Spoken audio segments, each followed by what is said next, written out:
नमस्कार। माउन्टेन समाचारमा स्वागत छ। म सचिता बुढाथोकी र म खगेन्द्र विष्ट। सुरुमा अहिलेसम्मका मुख्य समाचार।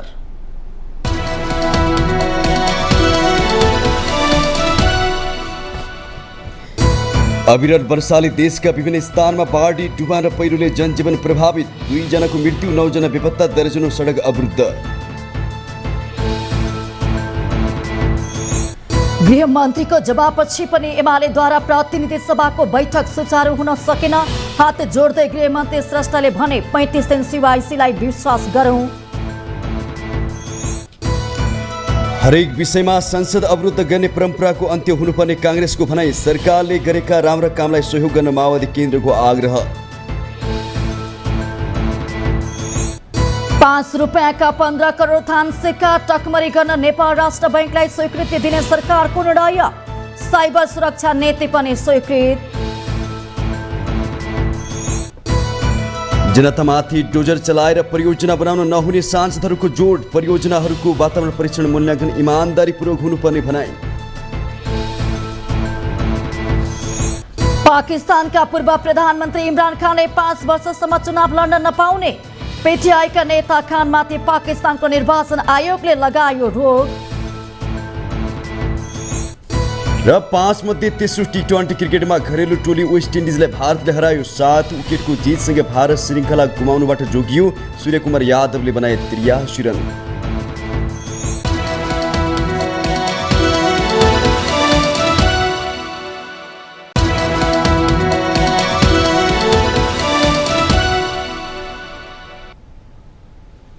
अब समाचार विस्तारमा।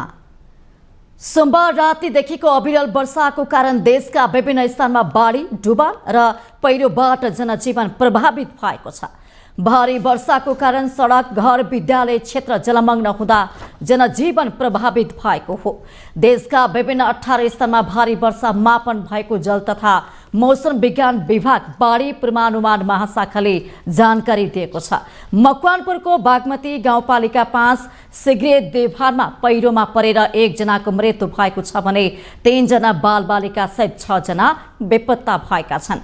मध्य पहाडी लोकमार्ग र काली गण्डकी करिडोर पनि अवरुद्ध भएको छ। बागलुङ बुर्तिबाङ सडक खण्डमा अवरोध आएको छ। पहिरो खसेपछि घुराई लमही सडक खण्ड पनि अवरुद्ध भएको छ। यस्तै नारायणघाट मगलिङ सडक खण्ड पनि पहिरो खसेर अवरुद्ध बनेको छ। सुदूरपश्चिमका पहाडी जिल्ला जोड्ने भीमदत्त राजमार्ग पनि अवरुद्ध बनेको छ। धनुषामा कमला नदीको बाढीले बगाउँदा 1 दम्पति बेपत्ता भएका छन्।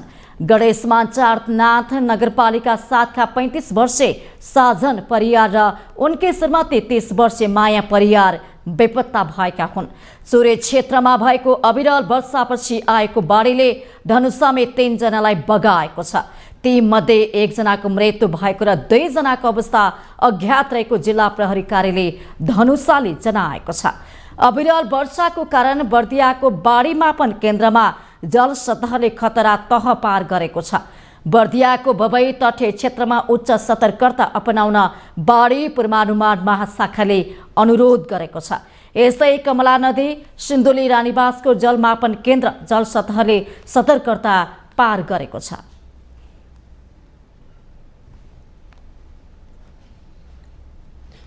सोमबार रातिदेखिको निरन्तरको वर्षाले काठमाडौँ उपत्यका पनि जलमग्न बन्यो। काठमाडौँका खोला वरिपरिका बस्ती डुबानमा परे। घर, पसल, कारखाना, पार्किङ स्थल लगायतमा बाढी पस्दा स्थानीयलाई शास्ति भयो। एक रिपोर्ट। सोमबार रातिदेखिको निरन्तरको वर्षापछि काठमाडौँका खोला वरिपरिका बस्ती डुबानमा परे। नदी आसपासमा जल सतह बढेपछि काठमाडौँ उपत्यकाका टेकु, थापाथलीको सुकुम्बासी बस्ती, कपन, ललितपुर च्यासल स्थित एमाले पार्टी कार्यालय र च्यासल फुटबल मैदान, शङ्खमूल स्थित शङ्ख पार्क, युएन पार्क लगायतका ठाउँ डुबानमा परेको हो। सोमबार रातिदेखि मंगलबार बिहानैसम्म काठमाडौँ उपत्यकामा भारी वर्षा भएको थियो। जल तथा मौसम विज्ञान विभाग मौसम पूर्वानुमान महाशाखाका अनुसार मनसुनको न्यून चापीय रेखा सरदर स्थानभन्दा उत्तरतिर नेपाल नजिक अवस्थित रहेकाले अझै केही दिन देशैभर मनसुनी वर्षा हुनेछ। काठमाडौँ उपत्यकामा भारी वर्षाका कारण नदी र खोलामा बाढी आएकाले बाढी पूर्वानुमान महाशाखाले सूचना जारी गर्दै बाढीले जलसतह बढ्दो क्रममा रहेकाले ती स्थान आसपासमा उच्च सतर्कता अपनाउन अनुरोध गरेको छ। नदीमा पानी बहाव सतह घट्दै गएपछि अहिले नदी किनारका बाटो हिलाम्मे देखिएको छ, जसकारण मंगलबार दिनभर जसो उपत्यकाको सवारी आवागमन अस्तव्यस्त भयो। स्थानीयहरूलाई घरभित्र पसेको पानी निकाल्दा दिनभर जसो लाग्यो। कतिपय पसलहरूमा पानी पसेर सामान समेत भिजाउँदा क्षति पुगेको छ। नदी आसपासका क्षेत्रमा रहेका घरको तल्लो भाग, किनारा, पसल, होटेल, गोदाम पूर्ण रूपमा डुबानमा परेको छ। लगभग 6 बजेसम्म हेर्दाखेरि यो यति तल मात्र थियो होइन। 1 घन्टामा चाहिँ हाम्रो अलमोस्ट तपाईँलाई भन्नुपर्दाखेरि 3 फिट जति पुग्यो म्याम। 3 वर्षदेखि यस्तै भइरहेछ। हामी गुनासो नगरपालिकादेखि लिएर मेयरसम्म पुर्याइरहेको छु। उहाँहरू आउनुहुन्छ, एकछिन सुन्नुहुन्छ, फेरि जानुहुन्छ। यो चाहिँ हाम्रो 3-4 वर्षदेखि यस्तै भइरहेछ। धेरै क्षति भइसक्यो म्याम। यसो हेर्नुहुन्छ नि 5-10 लाखभन्दा माथिको क्षति भइसक्यो हाम्रो 3-4 वर्षमा। क्षति त यहाँ कारखानाको मिसिनहरू चाहिँ धेरै क्षति भएको छ। गाडी पो त क्षति त्यति भएको छैन, तर कारखाना, पसल, होटलहरू चाहिँ पुरै डुबानु भएर धेरै क्षति भएको छ। यो चाहिँ अब लगभग 5-7 वर्ष अगाडिदेखि नै तपाईँको यो डुबान हुने हो। यो क्षेत्र जब यो बागमतीले जब यो वाल उठायो तबदेखि झन् यो डुबान भइराखेको छ। यहाँ चाहिँ लगभग 3-4 वर्ष भयो वर्षेनी डुबान हुने। यो होटलहरू वर्षेनी डुबान हुन्छ। यसको क्षतिको अब निर्मूल पार्नका लागि चाहिँ सम्बन्धित निकायले अलिकति व्यवस्थित तरिकाले खोलालाई व्यवस्थित तरिकाबाट बग्ने वातावरण मिलाइदिनुपर्छ। तरकारी बजार चाहिँ डुबाउँछ। यहाँ चाहिँ क्षति भएको छ। तरकारी बजारमा चाहिँ पुरै पसेको छ भित्र, पुरै क्षति भएको छ भित्र चाहिँ। अरू यतापट्टि छेउ भएको छैन, उतापट्टि पुरै डुबा भएको छ। यतापट्टिको होटेलहरू पसल सबै डुबाएको छ। यता भेटको यो उसको मनमन पाराको पुरै डुबाएको छ। त्यतापट्टि पर्सल पनि बगायो, त्यसल पनि बगाएछ। ऊ हेर्नु न गाडी डुबिरहेछ त्यस्तो होइन। अब पर्सल पनि एउटा गाडी डुबाउँदाखेरि रसले तानेको थियो, अनि अहिले पनि त्यही हो। पानी पटक आइरहेछ।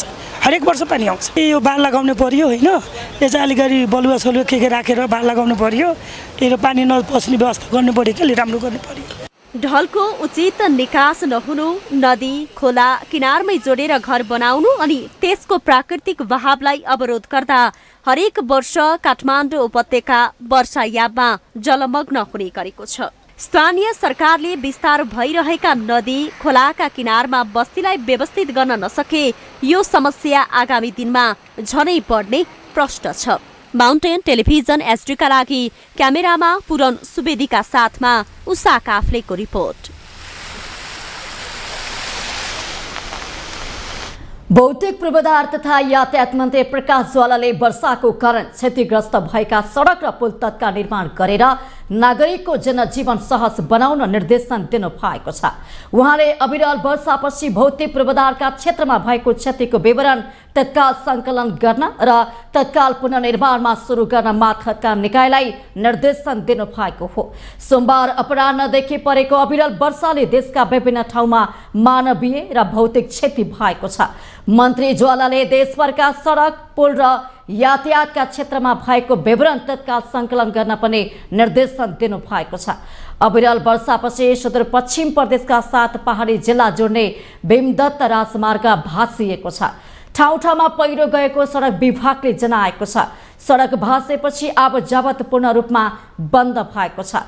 मन्त्री ज्वालाले भीमदत्त सडकको तत्काल पुनर्निर्माणमा जुट्न र यातायात छिटो सञ्चालन गर्न सडक विभागलाई निर्देशन दिनु भएको छ। निर्माणाधीन सिद्धबाबा सुरुङ मार्गको उत्तरतर्फको मूल गेट नजिकै पहिरो जाँदा बुटोल पाल्पा सडक अवरुद्ध बनेको छ। अवरुद्ध सडक तत्काल सञ्चालनमा ल्याउन मन्त्री ज्वालाले सम्बन्धित क्षेत्रका निर्देशकहरूलाई निर्देशन दिनु भएको छ।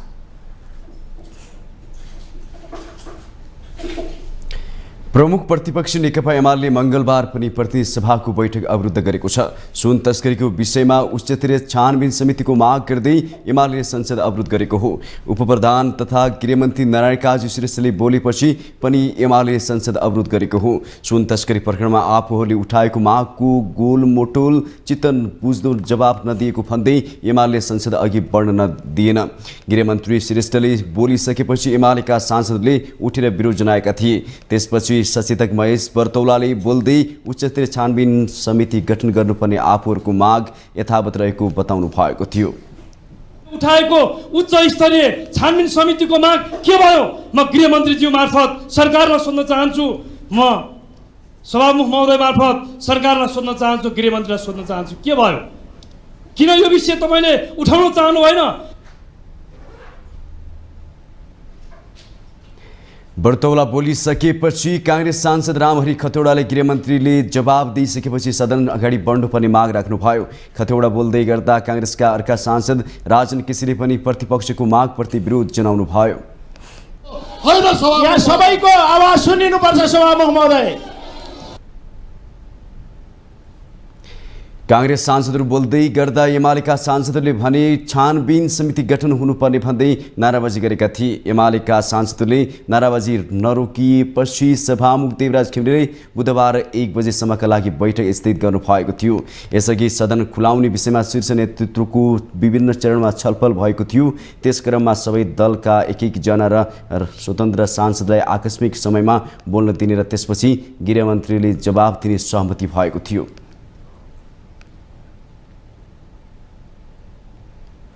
उपप्रधानमन्त्री तथा गृहमन्त्री नारायण काजी श्रेष्ठले 35 दिनसम्म नेपाल प्रहरीको केन्द्रीय अनुसन्धान ब्युरो CIB लाई विश्वास गर्न आग्रह गर्नु भएको छ। 1 क्विन्टल सुन प्रकरणमा सांसदले उठाएको प्रश्नको प्रति जवाफ दिने क्रममा गृहमन्त्री श्रेष्ठले विगतमा संसदीय वा अर्को समिति बनाएर हेरिएको बताउनु भएको छ। संगठित अपराधमा अनुसन्धानको लागि जम्मा 60 दिन समय हुने भन्दै उहाँले त्यसमध्ये 20 दिन राजस्व अनुसन्धान विभागले लिएको उहाँको भनाइ छ।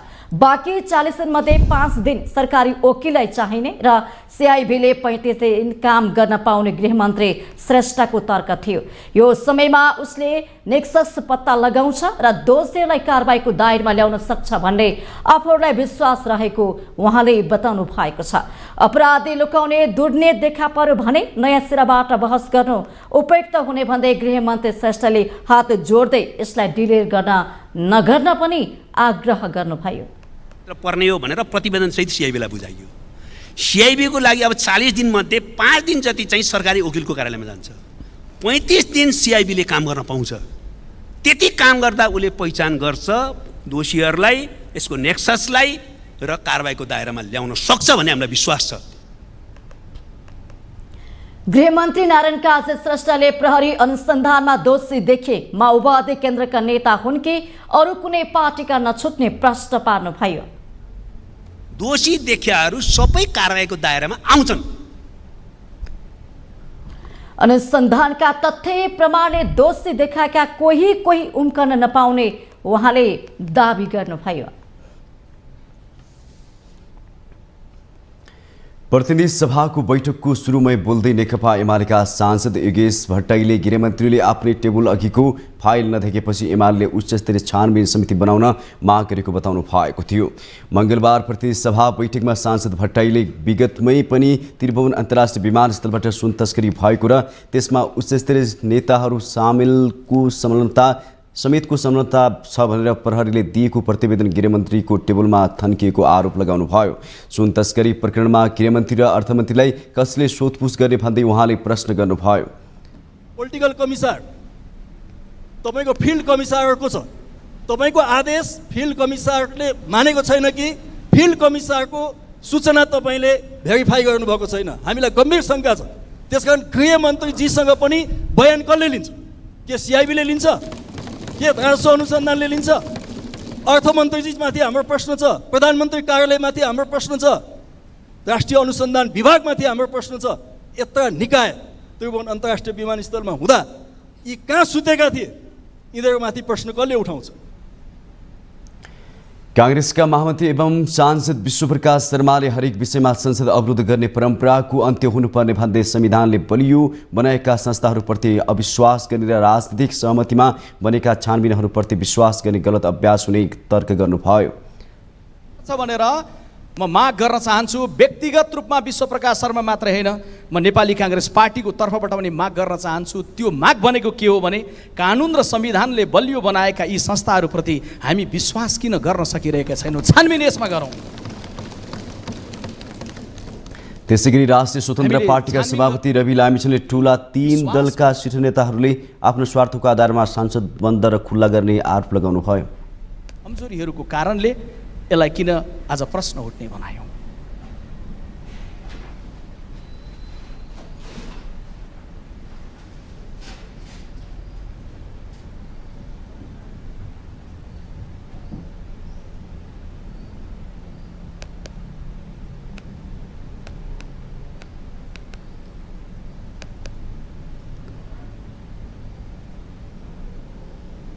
राज्यका निकायहरूलाई हामीले काम गर्न दिनुपर्छ, तर राज्यका निकायहरूलाई काम गर्न दिने भनिरहँदा राज्यका कुन कुन निकायले त्यो सुनलाई जहाँ एउटा सियो पनि पस्न सक्दैन क्विन्टलका क्विन्टल छिर्न दिने ती निकायहरू के हुन्? ती निकायहरूले भविष्यमा आफ्नै अन्डरमा हुन लागिरहेको इन्भेस्टिगेसनमा प्रभाव पार्दैनन् भन्ने कुराको सुनिश्चितता मलाई मेरा गृहमन्त्रीले संसदको रोस्ट्रमबाट दिनुपर्छ। त्यसैगरी नेकपा माओवादी केन्द्रका सांसद देवेन्द्र पौडेलले सरकारले गरेको राम्रा काममा सहयोग गर्न प्रमुख प्रतिपक्षी दललाई आग्रह गर्नुभयो। पढाइराखेको छ, छानबिन गरिराखेको छ। हामी सिद्धान्त त संसदीय छानबिन समितिको विरोधी होइनौँ, तर छानबिन त भइराखेको छ नि। त्यसको निष्कर्ष आउन्जेलीसम्मको निम्ति धैर्यतापूर्वक बसेर गृह प्रशासन र यस प्रकारका अन्य राज्यका निकायले गरिराखेको कामलाई सहयोग गर्नको निम्ति प्रतिपक्षका साथीहरूलाई म हार्दिक अनुरोध गर्न चाहन्छु। लगातार अवरुद्ध प्रतिनिधि सभा बैठक 13 दिनपछि मंगलबार बसेको हो। माउन्टेन समाचारमा पालो भएको छ ब्रेकको।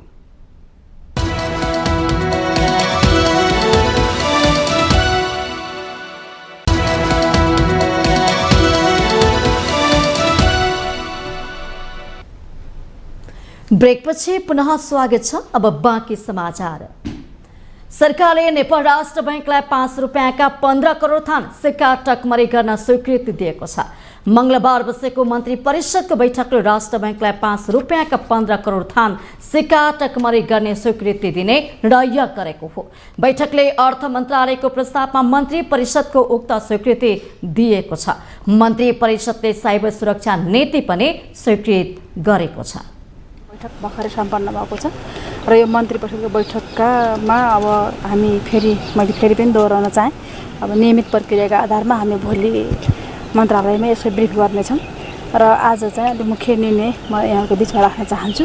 अर्थ मन्त्रालयको प्रस्तावमा रु 5 दरका 15 करोड थान सिक्का टकमरी गर्न नेपाल राष्ट्र बैंकलाई स्वीकृति दिने भन्ने निर्णय भएको छ।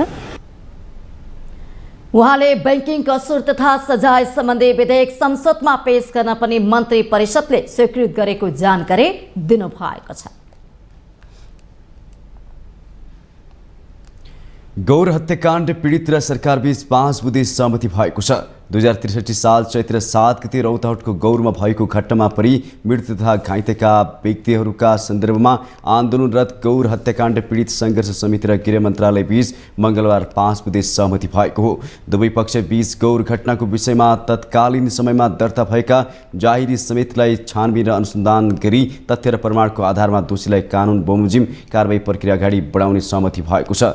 त्यस्तै तत्कालीन सरकारद्वारा शहीद घोषणा गरिएका गौर घटनाका मृतकहरूको विवरण नेपाल राजपत्रमा प्रकाशन गर्ने, मृत्यु भएका तर शहीद घोषणा हुनुबाट छुटेकालाई शहीद घोषणाको प्रक्रिया अगाडि बढाउने, घटनाका घाइते भएका उपचाररत व्यक्तिका लागि उचित प्रबन्ध गर्ने स्वास्थ्य तथा जनसङ्ख्या मन्त्रालयलाई अनुरोध गर्ने र आर्थिक सहायता उपलब्ध गराउने सम्बन्धमा मन्त्री परिषदको कार्यालयमा अनुरोध गर्ने लगायत 5 बुँदे सहमति भएको गृह मन्त्रालयले जनाएको छ। यो सँगै घटनाको छानबिन हुनुपर्ने माग गर्दै पीडितहरू यसअघि 1 सातादेखि चन्द्रनिगाहपुरमा बसेको धरना सहित आन्दोलन फिर्ता भएको छ। 2063 चैत्र 7 गति गौरस्थित राइस मिल चौरमा फोरम र माओवादी बीच झडप हुँदा 27 जनाको ज्यान गएको थियो। मृतकका परिवारले राज्यबाट 9 महिनापछि 10 लाख रुपैयाँका दरले क्षतिपूर्ति पाएका थिए।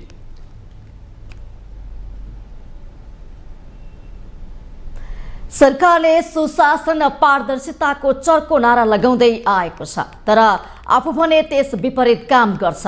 लोकप्रिय र ताली पाइने खालका निर्णय तत्काल सार्वजनिक गर्ने, तर आलोचना हुने खालका निर्णय भने गोप्य राख्दै आएको सरकारले पछिल्लो समय देशको गौरवशाली धार्मिक संस्था लुम्बिनी विकास कोषमा विवादित पृष्ठभूमिका ल्याएका लामालाई उपाध्यक्ष नियुक्त गरेसँगै प्रचण्ड सरकारप्रति चौतर्फी आलोचना बढेको छ।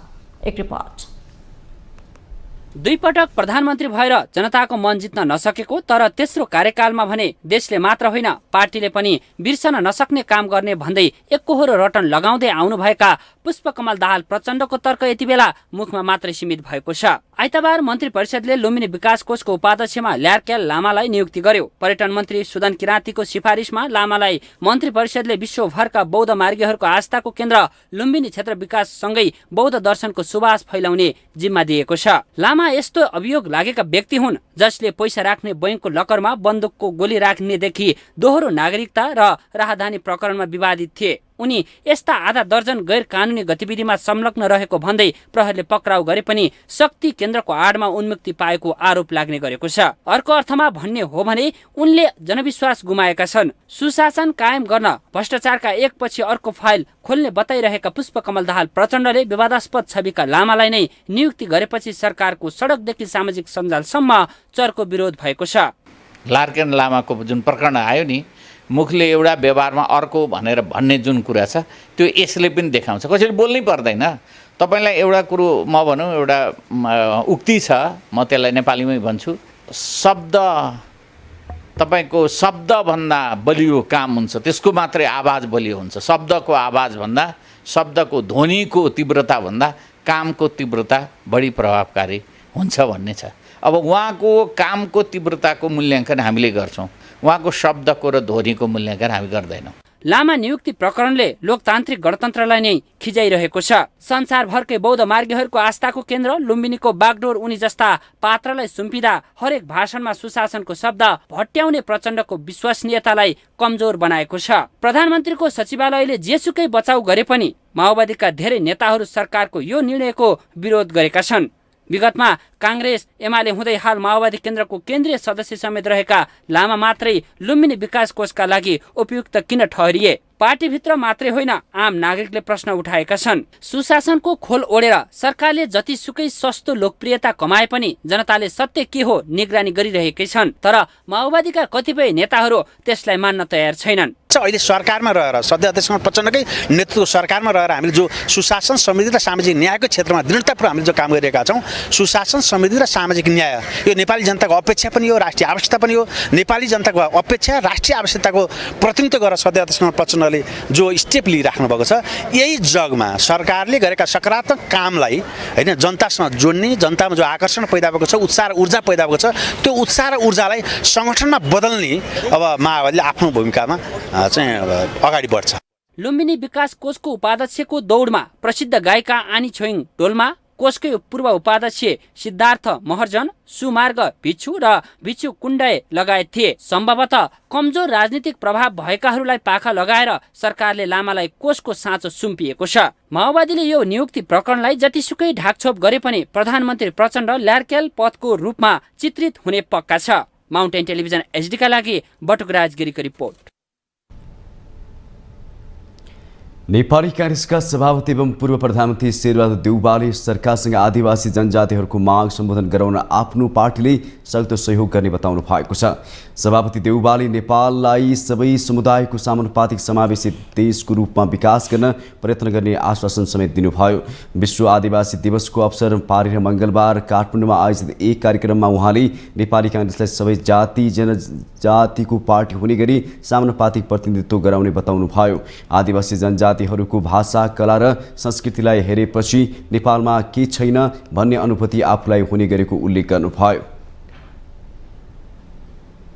यस्तै सुन्दर गीत हेरेपछि नेपाल सच्चा मानेमा नेपाललाई के छैन जस्तो लाग्यो मलाई। यिनै काममा हामी सबै लागौँ।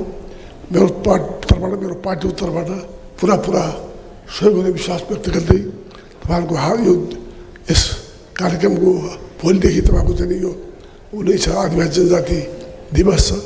यस आदिवासी जनजाति दिवसमा पनि उपलक्ष्य पनि सम्पूर्ण नेपालका आदिवासी जनजाति दिदीबहिनी दाजुभाइहरूलाई हार्दिक शुभकामना व्यक्त गर्दै बिदा हुन्छु। धन्यवाद। जय नेपाल।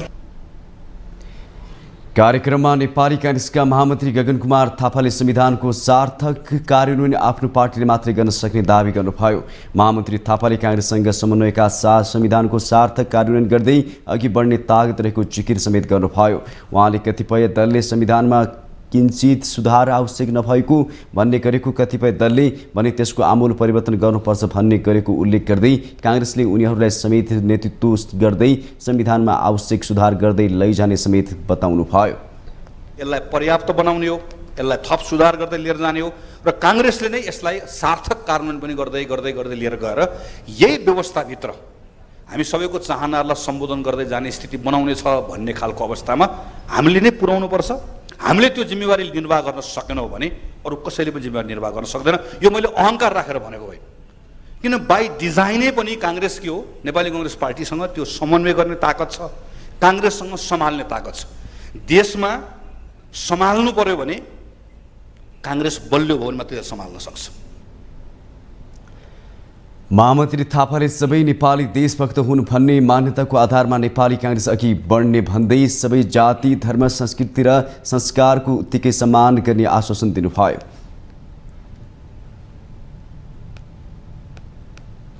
ऊर्जा, जलस्रोत तथा सिंचाई मन्त्री शक्तिबहादुर बस्नेतले सरकारले ऊर्जा विकासको रोडम्याप र कार्ययोजना बनाइरहेको बताउनु भएको छ। मंगलबार प्रतिनिधि सभाको पूर्वाधार विकास समिति बैठकमा मन्त्री बस्नेतले ऊर्जा विकासको रोडम्याप र कार्ययोजना बनिरहेको बताउनु भएको हो। मन्त्री बस्नेतले विद्युत उत्पादक व्यवसायहरू तथा सांसदहरूको समेत मागलाई व्यवस्थित रूपमा सम्बोधन गर्ने गरे मन्त्रालयले ऊर्जा विकासको कार्ययोजना बनाएर अन्तिम चरणमा पुगेको जानकारी दिनुभएको छ। विद्युत उत्पादकहरूले एउटा फाइल पास गर्नको लागि 7वटा मन्त्रालय धाउनुपर्ने अवस्थामा समन्वयन गरे काम गर्नुपर्नेमा मन्त्री बस्नेतले जोड दिनुभयो। मन्त्रालयकै तर्फबाट एउटा रोडम्याप र एक्सन प्लानको, ऊर्जा विकासको रोडम्याप र एक्सन प्लानको काम हामीले करिब पुरा गरिराखेका छौँ र त्यहाँ हामीसँग यी सबै तथ्याङ्कहरूलाई अघि साथीहरूले मन्त्रालयमा छ कि छैन भन्दै हुनुहुन्थ्यो, अझै योभन्दा व्यवस्थितै छ। यहाँ धेरै उठाएका साथीहरूले, इबानका साथीहरूले उठाएका धेरै विषयहरूलाई हामीले एड्रेस गर्ने गरी त्यसको एक्सन प्लान तयार गरेका छौँ। त्यो रोडम्याप र एक्सन प्लानमा हामीले 25,000 सेरोफेरोमा हामीले टार्गेट चाहिँ फिक्स गर्न, निश्चित गर्न खोजिराखेका छौँ। त्यो गर्दा हामी यो टार्गेट मात्र निश्चित गर्दैनौँ, अब हामी कुन प्रोजेक्टबाट जेनेरेट हुन्छ, 25,000 आउने प्रोजेक्टहरू कुन हुन्, हामी त्यसको चेकलिस्ट तयार गर्छौँ। बैठकमा जनमत पार्टीका अध्यक्ष डाक्टर चन्द्रकान्त राउतले जनतामाथि डोजर चलाएर परियोजना बनाउन नहुने उल्लेख गर्नु भएको छ। विद्युत उत्पादक व्यवसायहरूसँग पैसा छ भन्दैमा जनतालाई पेलेर परियोजनाहरू बनाउन दिन नहुने भन्दै डाक्टर राउतले परियोजनाहरूको वातावरण परीक्षण, मूल्याङ्कन इमान्दारी पूर्वक हुनुपर्नेमा जोड दिनुभयो। कुनै परियोजना हुँदैन, त्यो हामी आयो भने हामी त्यसलाई अवरोध गर्छौँ। म चाहिँ एकदम स्पष्ट छु। विकास भन्ने बित्तिकै जनताको लागि विकास हो। जनताले नरहे चाहिँ त्यो खालि जनताले मास्ने गरी, देशकै सम्पदा मास्ने गरी, पहाडै मास्ने गरी, वन्य जङ्गल मास्ने गरी कुनै परियोजना आउनु हुँदैन। त्यो इआई चाहिँ इमान्दारीपूर्वक गराउनुपर्छ। इआई चाहिँ गराउँदाखेरि इमान्दारीपूर्वक पास हुनुपर्छ। त्यो चाहिँ एउटा लाभ दिएर, कसै मन्त्रीलाई लाभ दिएर त्यो पास गरायो भने त्यो देशकै दुर्गति हो। खासमा त्यो एकदम याद राख्नुपर्छ। व्यवसायले चाहँदैमा सबै कुरा राज्यले दिन नहुने भन्दै उहाँले जनता केही पनि होइन भन्ने भावनाले व्यवसाय लाग्न नहुने बताउनु भएको छ। संवैधानिक परिषदले प्रधान न्यायाधीशमा सिफारिस गरेको गरेका विश्वम्बर प्रसाद श्रेष्ठको संसदीय सुनवाई प्रक्रिया सुरु भएको छ। मङ्गलबार सिंहदरबारमा बसेको संसदीय सुनवाई समितिको बैठकले प्रस्तावित प्रधान न्यायाधीश श्रेष्ठ विरुद्ध उजुरी दिन आह्वान गरेसँगै उहाँमाथि संसदीय सुनवाई प्रक्रिया सुरु भएको हो।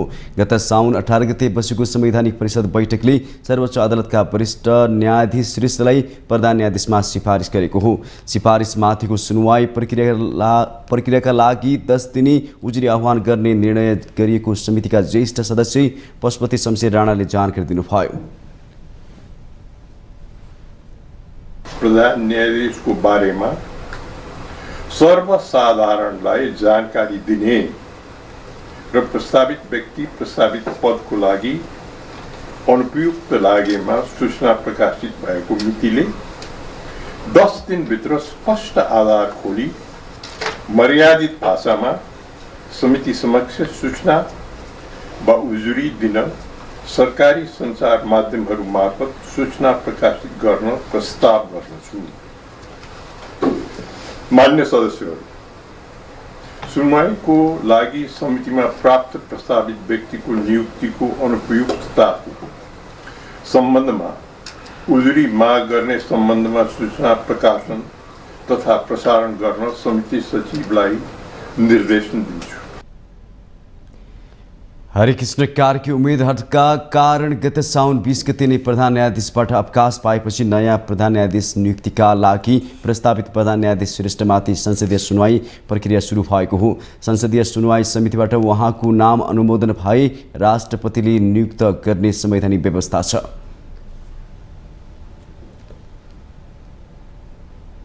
माउन्टेन समाचारमा पालो भएको छ ब्रेकको।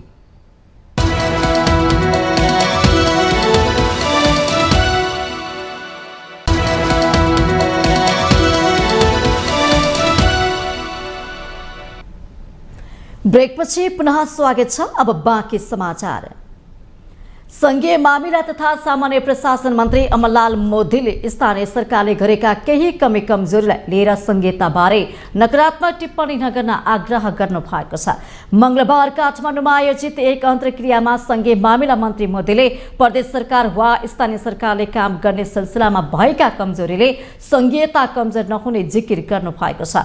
केही व्यक्ति र समूह संगठित रूपमा साना साना कमजोरीलाई देखाएर व्यवस्था कमजोर बनाउन लागि परेको उहाँको आरोप थियो। राजनैतिक पूर्वाग्रह राख्ने व्यक्तिहरूले प्रधानमन्त्री प्रचण्डलाई पनि मुछ्ने प्रयास गरेको मन्त्री मोदीले बताउनु भएको छ। उहाँले स्थानीय सरकार, प्रदेश सरकार र केन्द्रीय सरकारले आफ्नो कार्यकाल सकेर दोस्रो कार्यकाल पूरा भइसकेकोले विगतको अनुभव र कमजोरीहरू अहिलेको लागि मार्गदर्शक हुने भएकाले नकारात्मक टिप्पणी नगर्न आग्रह गर्नुभयो। हामी यो संहिताको नयाँ नौलो, नेपालमा संहितासँगको नयाँ नौलो र अभियान भएको कारणले मान्छेहरू यो संहिता भनेको कामै नलाग्ने भन्ने किसिमको टीका टिप्पणीहरू कोही चाहिँ नजानेर पनि गर्नुहुन्छ, कोही चाहिँ राजनीतिक पूर्वाग्रहबाट यो चाहिँ सरकार जो अहिले सामान्य प्रधानमन्त्री नेतृत्व गरेको पार्टीले नै यो संहिताको बहस गरेको पार्टीलाई कसरी कमजोर बनाउने भने त्यो बहस पूर्वाग्रह तरिकाले पनि गरिरहेका छन् भन्दा हामीले बरु के भनिरहेका छौँ भने केही पोजिटिभ कुराहरू जो संहिताको कारणले आज गाउँ गाउँमा सिंहदरबार पुगेको छ, गाउँ गाउँमा तपाईँलाई चाहिँ बाटोहरूको विकासको कुराहरू पुगेको छ।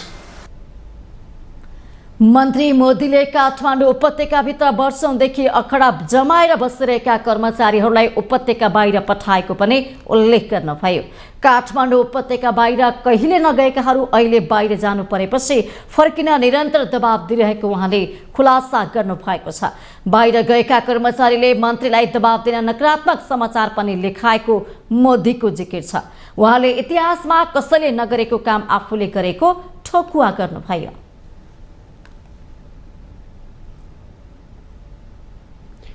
कञ्चनपुरको जेठो र धनी भीमदत्त नगरपालिकामा कार्यरत बाल विकासका शिक्षिकाहरू तलब नपाएर आन्दोलनमा उत्रिएका छन्।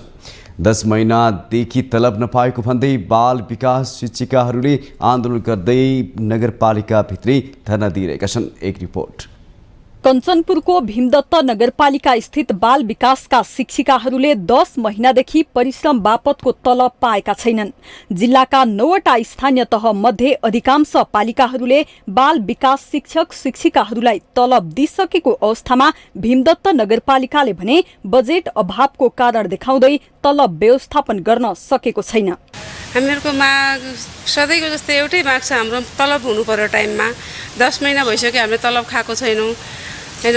हाम्रो घर कसरी चलाउने, घर बच्चाहरू कसरी गर्ने, हाम्रो पनि बालबच्चा छन्, हाम्रो पनि घर परिवार छ। कसैलाई चाहिँ महिना महिनै तलब हुने अनि नगरपालिकामा भयभरको कर्मचारीहरू भर्ने उनीहरूलाई तलब पुग्ने, हामीहरूको लागि मात्र किन तलब पुग्दैन? महिला हुनाले तलब नपुगेको हो कि? अब पहिला चाहिँ 2056 सालमा हामीलाई बाल विकास केन्द्रको नियुक्ति भएको थियो।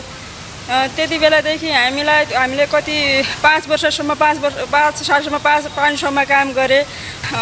धरना कार्यक्रम छ यहाँ चाहिँ अहिलेसम्म हामीलाई चाहिँ जो केन्द्र सरकारले 10,000 दिएको छ, स्थानीय सरकारबाट हामीलाई पाउनुपर्ने जो 7,000 रुपियाँ छ त्यो अहिलेसम्म हामीलाई दिएको छैन सर। 10 महिना भइहाल्यो। आर्थिक रूपमा सम्पन्न पालिकाले नै तलब दिन आनाकानी गरेपछि उनीहरू आक्रोशित भएका हुन्। जिल्लाका अन्य पालिकाले समेत शिक्षा सुधारका लागि भन्दै बाल विकास शिक्षकको वृद्धि भएको रकम निकासा गरिरहेको भए पनि भीमदत्त नगरपालिकाले भने व्यवस्था गरेको छ। संघीय सरकारले ल्याउन खोजेको शिक्षा ऐनमा समेत बाल विकासका शिक्षक शिक्षिकाहरूलाई व्यवस्था गरिएको भन्दै उनीहरूले असन्तुष्टि जनाएका छन्। हामीले अहिलेसम्म 10 महिनासम्म हामीले तलब पाएको छैन सर। सामान्य तलब हामीले खाइरहेछौँ। अब हजुरहरूलाई सबलाई थाहा छ हाम्रो तलब कति छ, हामी कति पीडित छौँ। हामीले पनि सबै टिचरहरू सर हामीले पनि मेहनत गरेका छौँ, तर हामीले 10 महिनासम्म पनि तलब पाएको छैन। त्यही हो सर हाम्रो माग, हामीलाई तलब हुनु पर्यो। पहिला 300 तलबमा मैले काम गरेको अहिले 22, 24, 25 वर्ष भइसक्यो। अहिलेसम्म पनि तलब त न्यूनतम छ, त्यो न्यूनतम तलब पनि अहिलेसम्म पालिकाले हामीलाई दिएको छैन। हामी धेरै दुखी छौँ। 17,000 दिन्छु भनेको छ, अहिलेसम्म पनि हामीले 10 महिनासम्म पुरा भइसक्यो, हामीले पाएका छैन। अनि तालिमको व्यवस्था पनि अहिलेसम्म यतिका वर्षसम्म कुनै यो नगरपालिकाबाट हामीले तालिम प्राप्त गर्न सकेका छैन। अनि केन्द्र सरकारले पनि अहिलेसम्म हाम्रो बारेमा कुनै किसिमको सुनवाई गरेको छैन। बाल विकास भनेको के हो भन्ने कुरा शब्द पनि केन्द्र सरकारमा उठेको छैन। हामी धेरै दुखी छौँ। त्यसै उसले हामी सबै साथीहरू आज नगरपालिकामा भेला भएका छौँ। संघीय सरकारले वृद्धि गरेको मध्ये पालिकाले गत वर्ष 2 महिना अन्य बाँकी महिनाको तलब नदिएपछि कार्यालयमा धरना सुरु गरिएको बाल विकास शिक्षिका तथा केन्द्रीय कोषाध्यक्ष रमा उपाध्याय बताउनुहुन्छ। र अहिले हामी यस भीमदत्त नगरपालिकामा उपस्थित भएका छौँ बाल विकास शिक्षकहरू। यस भीमदत्त नगरपालिकामा 145 जना बाल विकास शिक्षक छन्। हामीहरूले 10 महिनासम्मको पारिश्रमिक उपलब्ध गराएका छैनौँ। त्यसम्म देशैभरिको नगरपालिकाको अवस्था यस्तै छ। कसैले 15,000 दिएको छ, कसैले 18,000 दिएको छ, कसैले 17,000 दिएको छ, कसैले 12,000 दिएको छ। यहीँनिर दोधरा चाँदनीकाले झन् हामीभन्दा पनि अन्यलमा परेका छन्। हामीलाई त दिउँला त भनेको छ पारिश्रमिक, तर दिने कहिले हुन्? 10 महिना भइसक्यो। हामीलाई 10 महिनासम्म हामीले यो सानो न्यून पारिश्रमिक जम्मा 7,000 रुपियाँ मात्र हो। नगरपालिकाको सबभन्दा जेठो नगरपालिका पनि भन्ने गरिन्छ हाम्रो यस भीमदत्त नगरपालिकालाई। यता नगरपालिकाले भने तलब दिने भनिरहेको छ। गत आर्थिक वर्षमा निकासा हुन बाँकी रहेको रकम खाता खुलेपछि वितरण गरिने नगरपालिकाको भनाइ छ। बाल विकास शिक्षिकाहरूले चाहिँ आफ्नो चाहिँ यो पारिश्रमिकको बारेमा उहाँहरूको माग छ। अब हाम्रो यो जननिर्वाचित जो नयाँ टिम छ, हामी आउनुभन्दा पहिल्यै बाल विकास शिक्षिका दिदीबहिनीहरूको चाहिँ पारिश्रमिक चाहिँ जो केन्द्र सरकारले 8,000 रुपियाँ दिने सङ्घीय सरकारले र त्यसमा नगरपालिकाले 7,000 थपेर दिने भन्ने कुरा थियो। यसमा चाहिँ हामीले यो वर्ष बजेट विनियोजनमा राखेका छौँ र यो वर्ष चाहिँ हाम्रो चाहिँ अहिले चाहिँ एकाउन्ट बन्द छ, हाम्रो चाहिँ लेखा बन्द छ। हाम्रो चाहिँ एकाउन्ट सफ्टवेयर खुल्यो भने हामी यो आर्थिक वर्षमा चाहिँ उहाँको चाहिँ भुक्तानी चाहिँ गर्छौँ। भीमदत्त नगरमा मात्रै 140 जना बाल विकास शिक्षिकाहरू रहेका छन्। नगरपालिकाले मासिक तलब 7,000 का दरले बेहोर्ने र बाँकी केन्द्रबाट विनियोजन हुने 15,000 तलब भुक्तानी गर्दै आएको छ। माउन्टेन टेलिभिजन HD का लागि कञ्चनपुर सहकर्मी पुष्कर भट्टको रिपोर्ट। दार्चुलामा 40 जनामा स्क्रब टाइफसको संक्रमण पुष्टि भएको छ। यही साउन 1 गतेदेखि जिल्ला अस्पताल दार्चुलामा उपचार गर्न गएका बिरामीको चेक जाँच गर्दा 40 जनामा स्क्रब टाइफसको संक्रमण देखिएको हो। एक नगरपालिका सहित 5 वटा गाउँपालिकाका बिरामीहरूमा उक्त संक्रमण देखिएको छ। सबैभन्दा बढी महाकाली नगरपालिकाका 25 जना बिरामीमा स्क्रब टाइफसको संक्रमण देखिएको जिल्ला अस्पताल दार्चुलाले जनाएको छ। गत आर्थिक वर्ष 2079-80मा 248 जनामा स्क्रब टाइफसको संक्रमण देखिएको र जसमध्ये 65 जना पुरुष र 183 जना महिला रहेको जिल्ला अस्पताल दार्चुलाको तथ्याङ्क छ। सरकारले राष्ट्रिय आविष्कार केन्द्रका संस्थापक महावीर पुनलाई सरकारबाट दिइएको विभूषण लिलामीमा नराख्न सूचित गर्दै पत्र काटेको छ। गृह मन्त्रालयले विभूषण लिलामीमा राख्नु गैर कानुनी हुने र राखेमा रद्द हुने बेहोराको पत्र महावीरलाई पठाएको हो। मन्त्रालयले पठाएको पत्रमा सामाजिक सञ्जालबाट लिलामीबारे जानकारी पाएको उल्लेख छ। महावीरले कृषि सामग्री कम्पनी सञ्चालनका लागि सरकारले प्रतिबद्धता अनुसार सहयोग नगरेको भन्दै कीर्तिमय राष्ट्रदीप द्वितीय विभूषणसहित विभिन्न मानव पदवी लिलामीमा राखेको घोषणा गर्नुभएको थियो। तर गृह मन्त्रालयले त्यसो नगर्न पुनलाई सचेत गराएको छ। विभूषण ऐन 2064 को दफा 26(1) बमोजिम कुनै नेपाली नागरिक वा विदेशी व्यक्तिलाई प्रदान गरिएको विभूषण निजले कसैलाई बिक्री गरेमा वा बन्दकीमा राखेमा वा विभूषणको मर्यादा विपरीत हुने गरी विभूषणको प्रयोग गरेमा वा कसैलाई प्रयोग गर्न दिएमा नेपाल सरकारले विभूषण रद्द गर्न सक्ने उक्त पत्रमा भनिएको छ। कानुन बमोजिम कुनै विभूषण रद्द भएमा विभूषण पाउने व्यक्तिको नाम र रद्द गरिएको विभूषण समेत खुलाइ सर्वसाधारणको जानकारीका लागि सूचना जारी गर्ने व्यवस्था रहेको पत्रमा भनिएको छ। मन्त्रालयले महावीर पुनलाई उद्धृत गरी सामाजिक सञ्जालमा गरिएको पोस्टको आधिकारिकता समेत प्रष्ट पार्न आग्रह गरेको छ।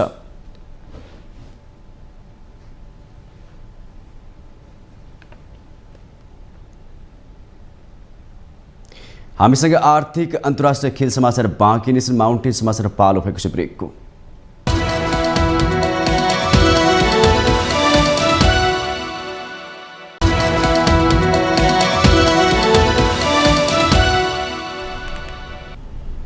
ब्रेकपछि पुनः स्वागत छ। अब पालो आर्थिक समाचारको। आर्थिक समाचारको साथमा जगदम्बा सुपर साइन तथा ग्याल्बा प्लस जीवनभरको भरोसा।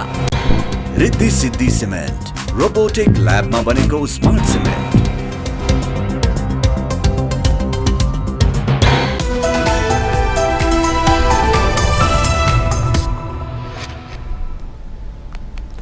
विदेशी मुद्रा सञ्चित बढेसँगै नेपाल राष्ट्र बैंकले आयात खुकुलो बनाउन प्रतिपत्र एलसी खोल्न सकिने अधिकतम सीमा बढाएको छ।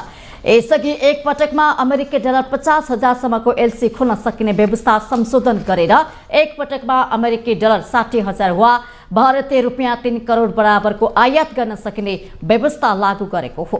राष्ट्र बैंकले संशोधन गरेको एकीकृत परिपत्र 2079मा एक पटकमा अधिकतम अमेरिकी डलर 60,000 वा सो बराबरको परिवर्ते विदेशी मुद्रासम्मको माल सामान मात्र आयात गर्न सकिनेछ। भारतबाट हुने आयातको हकमा यस्तो सीमा भारतीय रुपियाँ 3 करोडसम्म हुनेछ। तर एलसीको सीमा बढे पनि अहिले केही शर्त राखिएका छन्। अघिल्लो पटक सटै सुविधा प्राप्त गरी आयात भएको 7 दिन बितेपछि मात्र अर्को सटै सुविधा पाइनेछ। अर्को पटकको सटै सुविधा पाउनको लागि अघिल्लो प्रतिपत्र अनुसार वस्तु आयात भएको प्रमाणको रूपमा भन्सार कार्यालयले प्रमाणित गरेको फारम, भन्सार प्रज्ञापन पत्र तथा भन्सार राजस्व भुक्तानी र भएको रसिद सम्बन्धित बैंक तथा वित्तीय संस्थामा पेश गर्नुपर्नेछ। वस्तु आयातका लागि राख्नुपर्ने दरौटी रकमको सीमा पनि घटाइएको छ। उद्योगले गर्ने आयातको हकमा 2% र व्यापारिक संस्थाले गर्ने आयातको हकमा 10% दरौटी घटाएर उद्योगले 1% र व्यापारिक संस्थाले 3% राख्नुपर्ने व्यवस्था गरिएको छ।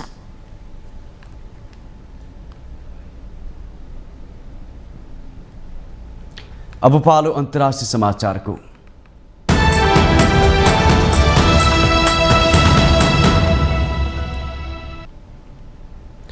पाकिस्तानको निर्वाचन आयोगले पूर्व प्रधानमन्त्री इमरान खान 5 वर्षसम्म चुनाव लड्न नपाउने गरी रोक लगाएको छ। पाकिस्तानको निर्वाचन आयोगले सूचना जारी गरी खानलाई 5 वर्षसम्म चुनाव लड्न नपाउने गरी प्रतिबन्ध लगाएको जानकारी दिएको सञ्चार माध्यमले जनाएका छन्। इमरान खानमाथि प्रधानमन्त्री पदमा रहँदा प्राप्त महँगा उपहारहरू बेचेर सरकारी कोषमा जम्मा नगरेको आरोपमा अदालतले 5 अगस्तमा 3 वर्षको जेल सजाय तोकेको छ। अहिले जेलमा रहेका पाकिस्तान तहरिक ए इन्साफ PTI पार्टीका नेता इमरान खान सन् 2018 को मेमा प्रधानमन्त्री हुनुभएको थियो। उहाँ विरुद्ध संसदले अविश्वास प्रस्ताव पारित गरेपछि 10 अप्रिल 2022 मा पदमुक्त हुनुभएको हो। त्यसपछि पाकिस्तानको प्रधानमन्त्री हुनुभएका शहबाज शरीफको पालामा खान विरुद्ध 100 भन्दा बढी आरोपमा मुद्दा दायर भएको छ। यसैबीच भ्रष्टाचारको आरोपमा 3 वर्षको जेल सजाय पाएका पूर्व प्रधानमन्त्री इमरान खानलाई जेल मुक्त गर्ने प्रयास भइरहेको छ। ट्रायल कोर्टको 3 वर्ष जेल बस्नुपर्ने निर्णयलाई चुनौती दिँदै खानका वकिलहरूले मङ्गलबार पुनरावेदन दायर गरेका छन्।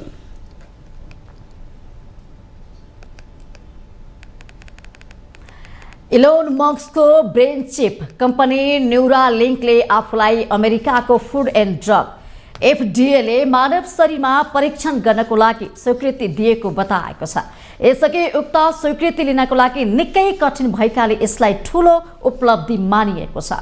के हो मस्तिष्कभित्र राखिने ब्रेन चिप? हेरौँ यो रिपोर्ट। FDAले एक दिन प्रविधि मार्फत धेरै मानिसलाई मद्दत गर्न बाटो दिने भएकाले यसले एउटा महत्वपूर्ण पहिलो पाइलाको प्रतिनिधित्व गर्ने बताएको न्यूरालिङ्कले जनाएको छ। उक्त कम्पनीले आफ्नो अध्ययनको उद्देश्यबारे विस्तृत जानकारी दिएको छैन। यद्यपि यसबारे थप विवरण छिट्टै उपलब्ध हुने उसको भनाइ छ। उक्त कम्पनीले कम्प्युटरले मानिसको मस्तिष्कसँग प्रत्यक्ष सम्पर्क गर्न सक्ने नयाँ तरिका बनाउन प्रयास गरिरहेको जनाएको छ। चिकित्सकीय उपचार सम्भव नभएका स्नायु प्रणालीसँग सम्बन्धित जटिल समस्या निराकरण गर्न न्यूरालिङ्कले सक्ने आशा गरिएको छ। त्यस्तो अवस्थामा पक्षघातदेखि अन्धोपन, डिप्रेसनसम्म पर्छन्। त्यस्तो प्रक्रियामा बिरामीको मस्तिष्कमा एउटा सानो चिपलाई सिधै राखिन्छ।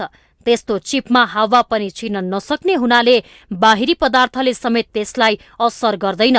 उक्त चिप 1024वटा साना इलेक्ट्रोइडहरूसँग जोडिएको हुन्छ र त्यो मानिसको रौँभन्दा बाक्लो हुँदैन। त्यस्तो चिपले ब्याट्रीबाट ऊर्जा प्राप्त गर्छ र त्यसलाई बिना तार चार्ज गर्न सकिन्छ। यो कम्प्युटरमा जोडिँदा सिग्नल पठाउन र पाउन सक्ने गरी बनाइन्छ। के यो सुरक्षित छ त? यस प्रश्नको उत्तरका 3वटा पक्ष छन्: क्षणिक शारीरिक खतरा, दीर्घकालीन चिकित्सकीय चिन्ता र सुरक्षा। जनावरमा चिपको बृहत परीक्षण गरिएको छ र त्यो विवादमा परेको छ। यद्यपि FDAले मानिसमा परीक्षण गर्नका लागि अनुमति दिनुको तथ्यले न्यूरालिङ्क कम्पनीले केही चुनौतीहरू पार गर्यो भन्ने संकेत गर्छ। मानव मस्तिष्क जस्तो जटिल र व्यापक अङ्गबारे बल्ल बुझ्न सुरु गरिएको बेला यस्तो उपकरण मस्तिष्कमा राख्दा यसले पार्ने दीर्घकालीन असरहरू कति गम्भीर र चिन्ताजनक हुन सक्छन् भन्ने थाहा हुन समय लाग्न सक्छ। यता अन्य केही कम्पनीले न्यूरालिङ्कले भन्दा बढी अनुसन्धान गरिरहेको बताएका छन्। ब्ल्याक रक न्युरोटेकले पनि मानव मस्तिष्कमै राखिने चिपमा काम गरिरहेको छ। अरू धेरै किसिमका कामहरू पनि हुँदैछन्। फेसबुकको माउ कम्पनी मेटाले मस्तिष्कले सोच्दा साथ टाइप गर्न सकिने र लगाउन मिल्ने एउटा प्रविधिमा काम गरिरहेको ठानिएको छ। केही साता अघि स्विस वैज्ञानिकहरूले पक्षघात भएका एक व्यक्तिलाई हिँड्न सक्षम बनाएको विषयमा समाचार आएको थियो। संक्षेपमा भन्नुपर्दा यो क्षेत्र व्यापक गतिमा फैलिरहेको छ र यसमा धेरैले काम गरिरहेका छन्। एलोन मस्कको संलग्नताले न्यूरालिङ्कले धेरै चर्चा पाउनेछ, तर कुन कम्पनीले यो प्रतिस्पर्धामा बाजी मार्छ भन्ने निश्चित छैन। कुन प्रविधिले राम्रो काम गर्छ र कसले सुरक्षाबारे नियामक निकाय र बजारलाई आश्वस्त पार्न सक्छ भन्नेमा त्यो निर्भर गर्छ। माउन्टेन टेलिभिजन HD का लागि अन्तर्राष्ट्रिय एजेन्सीहरूको सहयोगमा बिन्दु अधिकारी, काठमाडौँ। अब पालो खेल समाचारको।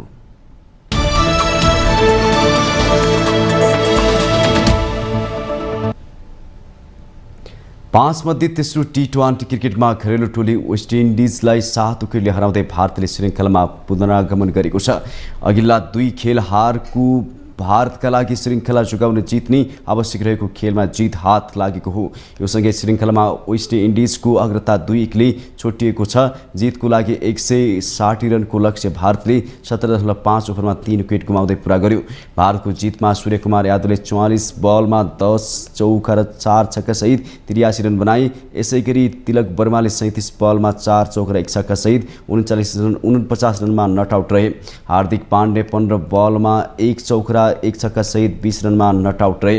वेस्ट इन्डिजका अल्जारी जोसेफले 4 ओभरमा 25 रन खर्चेर 2 विकेट लिए। त्यसअघि गयानामा टस जितेर पहिला ब्याटिङ रोजेको वेस्ट इन्डिजले 20 ओभरमा 5 विकेट गुमाउँदै 159 रन बनायो। वेस्ट इन्डिजका कप्तान रूपम्यान पावेल 19 बलमा 1 चौका र 3 छक्का सहित अभिजित 40, ब्रेन्डन किङले 42 र कायल मेयर्सले 25 रन बनाए। भारतका कुलदीप यादवले 3 तथा अक्षर पटेल र मुकेश कुमारले समान 1-1 विकेट लिए। पहिलो खेलमा वेस्ट इन्डिज 4 र दोस्रो खेलमा 2 विकेटले विजयी भएको छ। चौथो खेल शनिबार र पाँचौं खेल आइतबार हुनेछ।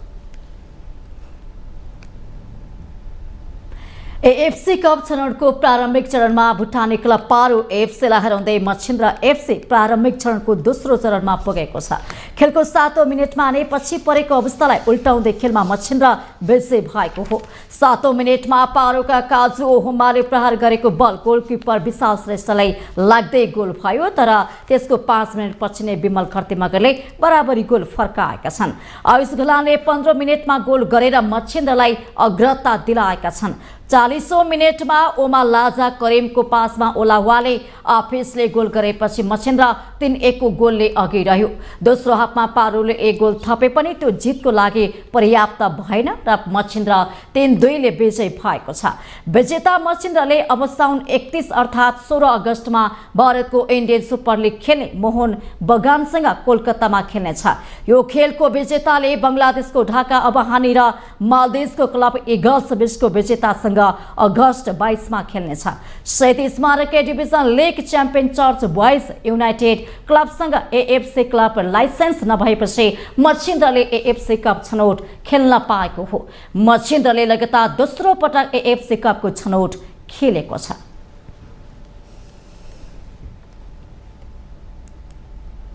माउन्टेन समाचारमा पालो भएको छ ब्रेक।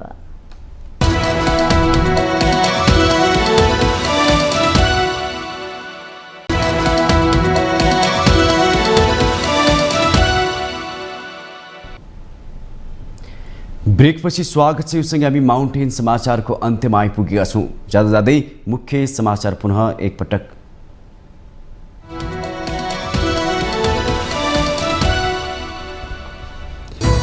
अविरल वर्षाले देशका विभिन्न स्थानमा पहाडी टुफान र पहिरोले जनजीवन प्रभावित, 2 जनाको मृत्यु, 9 जना बेपत्ता, दर्जनौं सडक अवरुद्ध। गृहमन्त्रीको जवाबपछि पनि एमालेद्वारा प्रतिनिधि सभाको बैठक सुचारू हुन सकेन। हात जोड्दै गृहमन्त्री श्रेष्ठले भने 35 दिन सिआइबीलाई विश्वास गरौँ।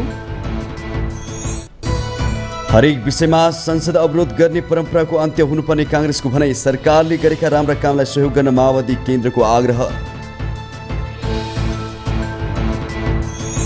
5 रुपियाँका 15 करोड थान सिक्का टकमरी गर्न नेपाल राष्ट्र बैंकलाई स्वीकृति दिने सरकारको निर्णय, साइबर सुरक्षा नीति पनि स्वीकृत। जनतामाथि डोजर चलाएर परियोजना बनाउन नहुने सांसदहरूको जोड, परियोजनाहरूको वातावरण परीक्षण मूल्याङ्कन इमानदारीपूर्वक हुनुपर्ने भनाई। पाकिस्तानका पूर्व प्रधानमन्त्री इमरान खानले 5 वर्षसम्म चुनाव लड्न नपाउने, पीटीआईका नेता खानमाथि पाकिस्तानको निर्वाचन आयोगले लगायो रोक। र 5 मध्ये तेस्रो टी20 क्रिकेटमा घरेलु टोली वेस्ट इन्डिजलाई भारतले हरायो। 7 विकेटको जितसँगै भारत श्रृङ्खला गुमाउनुबाट जोगियो। सूर्यकुमार यादवले बनाए 83 रन।